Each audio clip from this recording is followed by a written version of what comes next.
our speaker for today, Robin, how do you pronounce it? Einhorn. Okay, good German pronunciation, good. So Robin is Preston Hotchkiss Professor in the History of the U.S. at the University of California at Berkeley. Her interests are very close to the topic that she will be addressing today.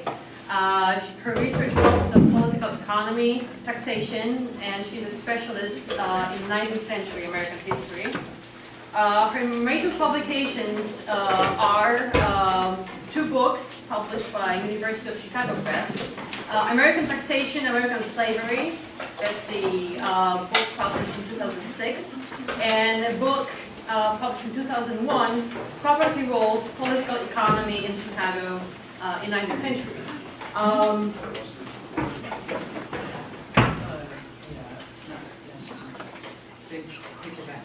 Second edition, there was another one. Oh, I'm so sorry. Your website is just wrong. Oh, what are you going to do?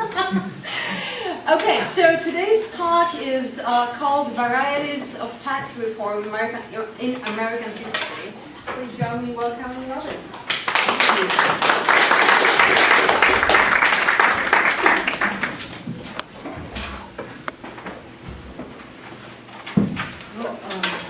Thank you, Carolina, for inviting me to speak with you all this afternoon, and thank you all for coming out for a talk of. Should this be all the way up here? No, you only just spent it. Yeah. All right. Because it was right before. Okay. For a talk about what can seem like a daunting subject. So, although it would be hard to find a historian willing to deny that taxes are significant, the topic has attracted remarkably little attention from modern scholars. And I allude to a reason for this on the slide. This is the federal income tax form, the Form 1040 in the United States, but this is the first one from 1913. And it evokes what many Americans experience as a tedious, anxiety-inducing, and possibly costly process of paying our taxes. Yet, as the Austrian economist Joseph Schumpeter once explained, the history of taxation is really important to study. It can reveal, quoting him now, the thunder of world history.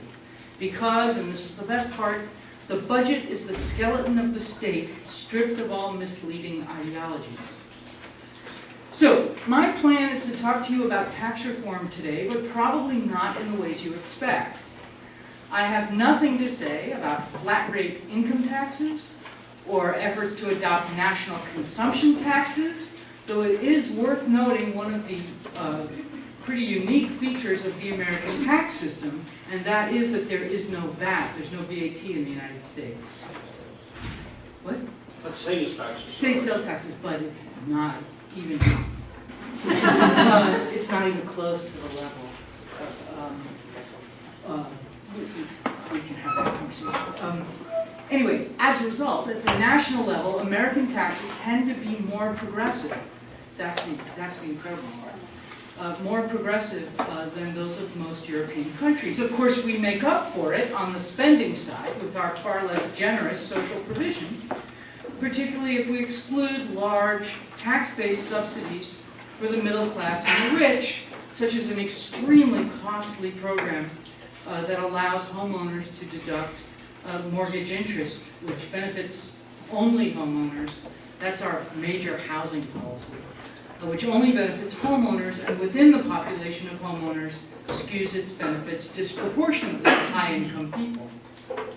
But the tax reform I want to draw your attention today is the origin of the federal income tax, and lay out just what kind of a reform it was.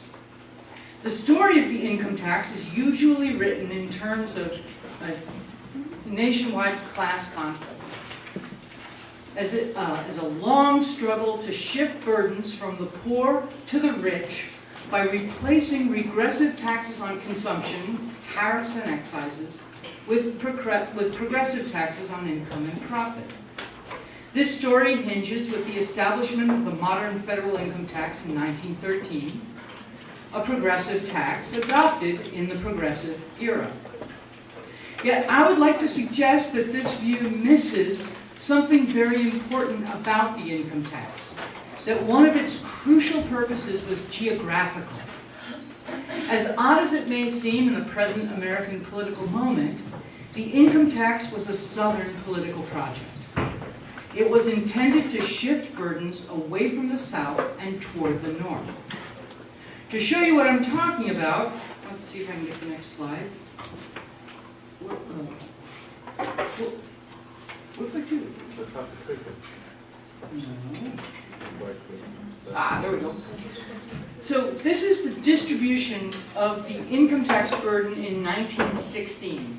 1916 because that's the first year we have access to state-level data. So states in the darkest shade paid an average of more than $1 per capita in 1916 dollars. States in the lightest shade paid less than 25 cents.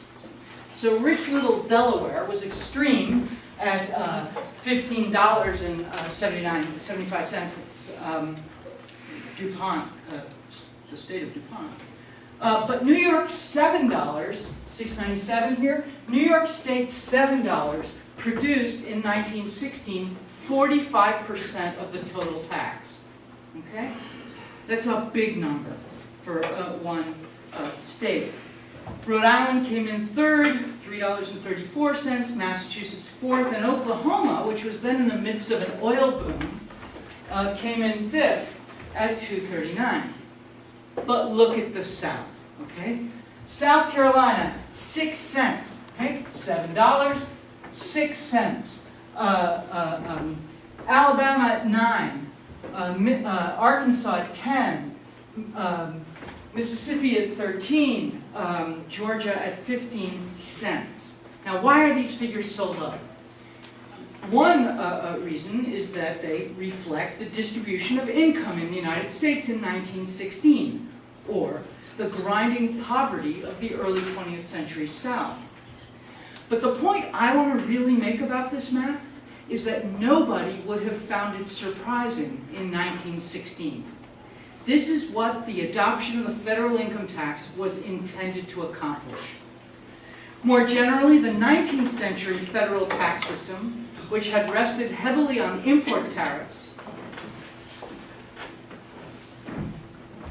had favored the North at Southern expense. The tariff favored the North at Southern expense.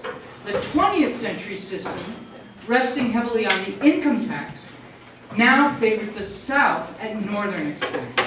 And what I'm going to argue is that the income tax was adopted precisely because it would generate this reversal of direction. And the reversal was long lasting. Really? No. No. We gotta go back. Yeah, that's. That's what, PPT or PDF? PPT. Let's just. Let's leave it there. Let's Let's leave it yeah, there. let's just use these two. Okay, which ones? Up and down? Yeah. Okay. Cool, back, okay. So for the rest of my time this afternoon, I will first describe the before picture. The 19th century system that the income tax replaced, and then secondly, trace the origin of the income tax with the evidence that leads me to stress the Southern role.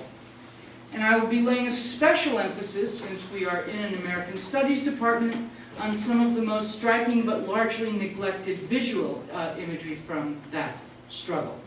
Okay, before picture. In the beginning, which of course in the United States is the 1780s, the framers of the United States Constitution decided to use import taxes to finance the federal government. In itself, this decision was unremarkable. Developing countries everywhere relied on import taxes, mainly because they were easy to collect. To collect an import tax, all you had to do is collect from a few merchants at the major ports, and they would shift the tax to consumers around the country. You didn't have to collect from scattered agricultural populations who might not have access to currency. So import tariffs were the easiest taxes to collect. In the United States, however, import taxes had another advantage. And that is that they could be framed without reference to the distribution of wealth, which is super important in the United States in the 1780s, because to discuss the distribution of wealth, you had to discuss the explosive problem of what, or really who, counted as wealth in a nation that was already almost half slave and half free. So the Americans, so not talking about slavery was another big reason import taxes were a great idea. The American plan to use import taxes dated from 1781, when the Congress under the Articles of Confederation started trying to amend the document to authorize them to tax. 12 out of 13 state legislatures agreed to the change, twice, but it had to be unanimous, and the Constitution was framed in response to the failure to amend the Articles. Meaning that, myths about anti-tax American founders aside, the Constitution, the United States Constitution, was a fundamentally pro-tax document. It was about giving Congress the power to tax.